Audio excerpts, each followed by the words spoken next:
తెలంగాణలో కాంగ్రెస్ ప్రభుత్వం పూర్తిగా గాడి తప్పిందని, అప్పుల ఊబిలోకి ప్రభుత్వం కూరుకుపోయిందని బీజేపీ ఎమ్మెల్యే పాల్వాయి హరీష్ బాబు అన్నారు.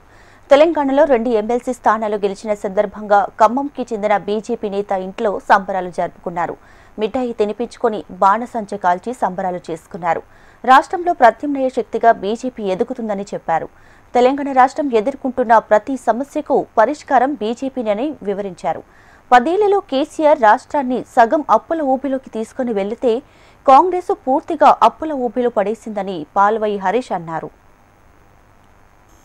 3 లక్షల కోట్ల బడ్జెట్ ప్రవేశపెట్టారు. లాస్ట్ ఇయర్ ఖర్చు అయింది, కేటాయించింది ఇప్పటి వరకు ఇంకా మార్చి 31 మనం కరెక్ట్గా లెక్క తీస్తే 2 లక్షల కోట్ల బడ్జెట్ మాత్రమే ఖర్చు పెట్టగలిగారు. ఆదాయం అంతవరకే ఉంది.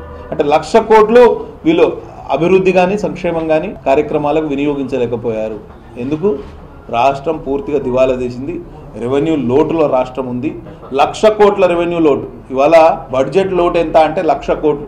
ఎన్నడూ లేదు. ఉమ్మడి రాష్ట్రంలో కూడా ఇటువంటి అంకెల గారడి ఎన్నడూ జరగలేదు. మళ్ళీ బడ్జెట్కి తయారవుతున్నారు మీ బట్టి గారు. కాబట్టి మీరు ఒకసారి ఆలోచన చేయండి. కేవలం ప్రజల్ని మభ్యపుచ్చడానికి 3 లక్షల కోట్ల బడ్జెట్ అని చెప్పి 2 లక్షల కోట్లు కూడా ఖర్చు లేని అసమర్థ ప్రభుత్వం ఈ కాంగ్రెస్ ప్రభుత్వం.